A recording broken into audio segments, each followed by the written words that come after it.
I have a bit of a no thrills budget re-release here,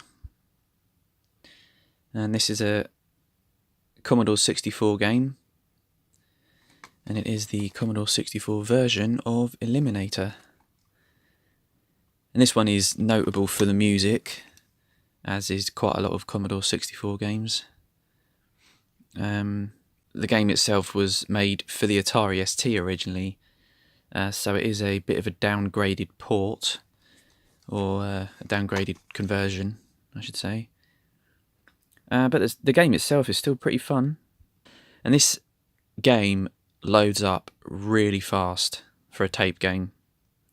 And you can sort of see there just how little tape there actually is on the reel. I don't know why, because it is a proper full game. I've got my disc drive set up here, but I have way more tape games than I do disc games.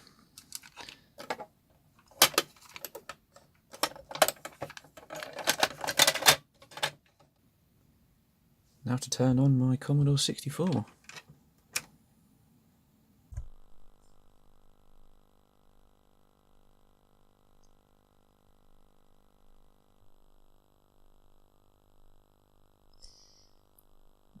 Obviously I've cut down the loading here. I've cut that out of the video. Although I have to say, this is a very, very fast game to load. It only takes about 3 minutes.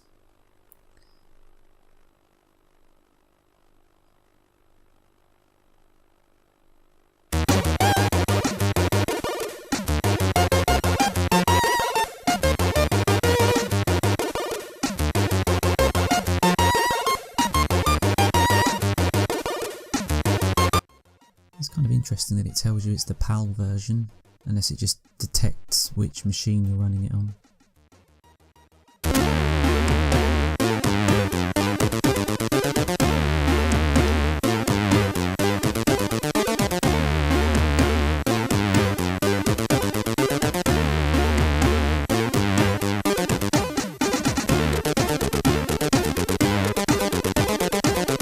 So yeah, you're on this scrolling road, and you have to avoid obstacles. You often get enemies in groups of 4, but they're not really that dangerous. It's a lot more dangerous when you crash into stuff, because you lose a life in one hit if you crash into stuff, but otherwise bullets only take a small fraction of your life away.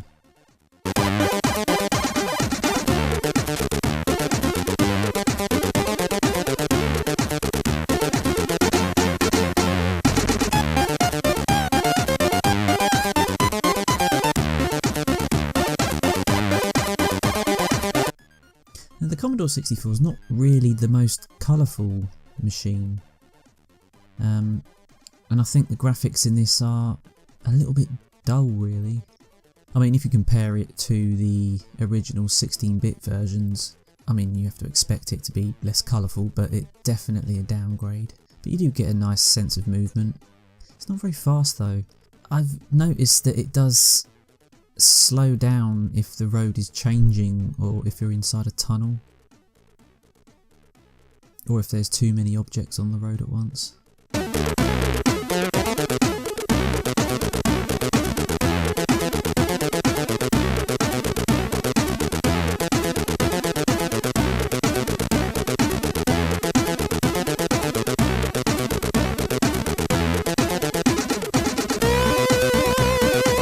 I think this is a pretty good introductory level.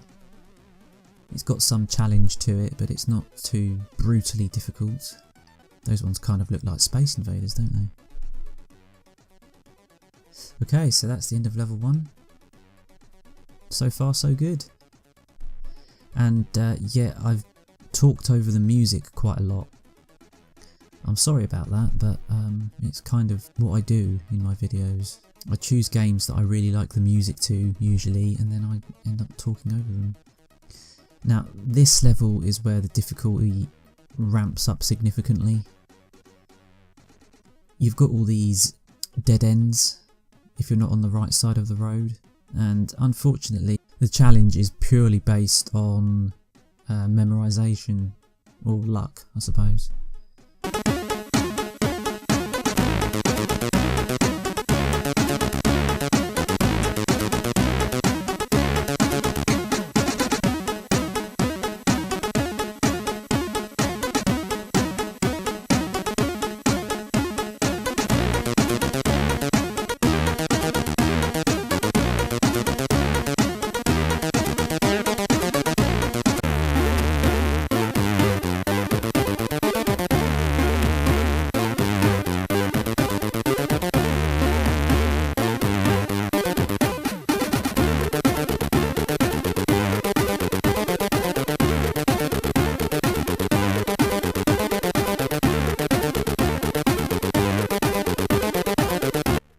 It's nice that there's a little bit of variety in the way the levels are made up, but for level 2 I think this is probably too difficult. Oh, I fell in the water. I don't know, it might actually be possible to drive around that barrier.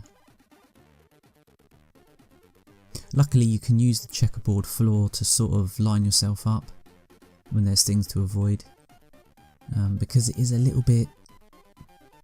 It can be a little bit difficult to see stuff before it's pretty close to you.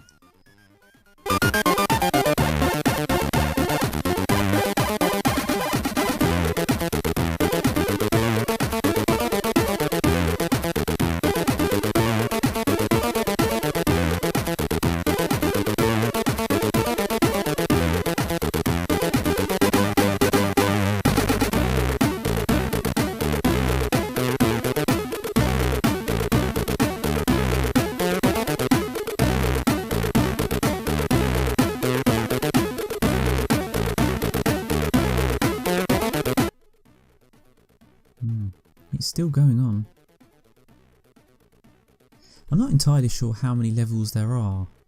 It says on the back of the tape that there's 12 levels, but I don't think there are actually 12 levels. I think there might be less than that.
Oh no.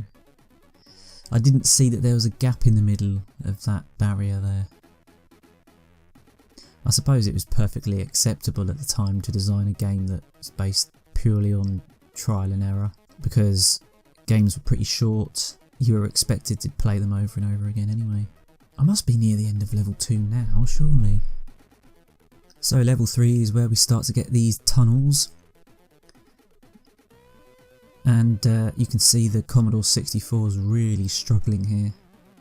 Although it makes it easier to react to stuff, your ship does move slowly as well.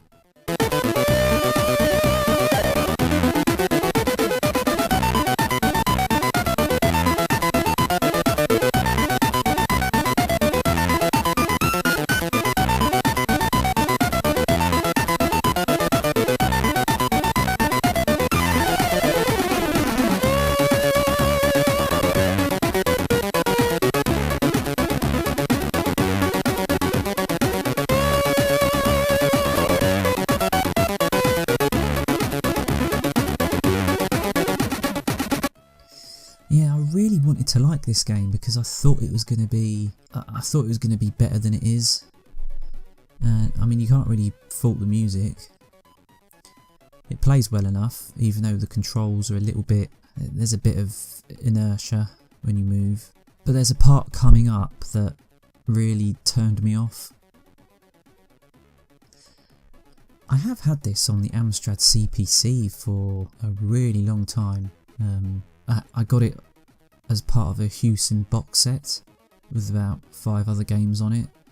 But that never worked on my Amstrad. And it's really weird because it loads up perfectly fine, but when the game starts playing, it's almost like it's not compatible. Right, so this is the part I'm talking about. When you see the road turns down here, how on earth are you supposed to react to all of those obstacles in time? You can't, can you? It's basically either luck or memorisation.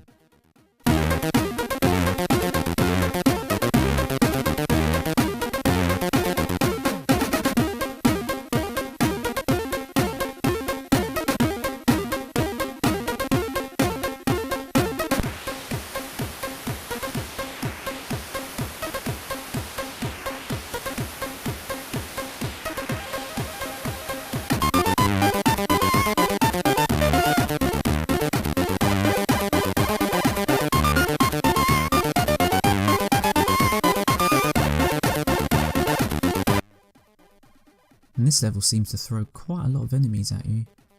It doesn't actually slow the game down as much as those tunnels do. It's so disappointing that there's areas like that in this game. I think it ruins it for me. I did record a very short amount of the Amiga version, which I've put at the end of the video here.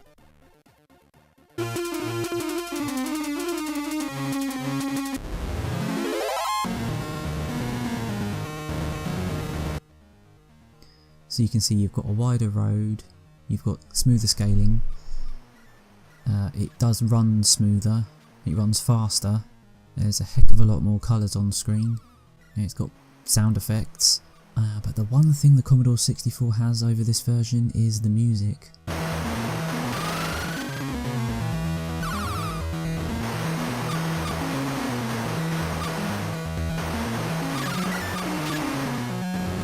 So that's it, we're at the end of the video, and that's all I have for you. Thank you for watching.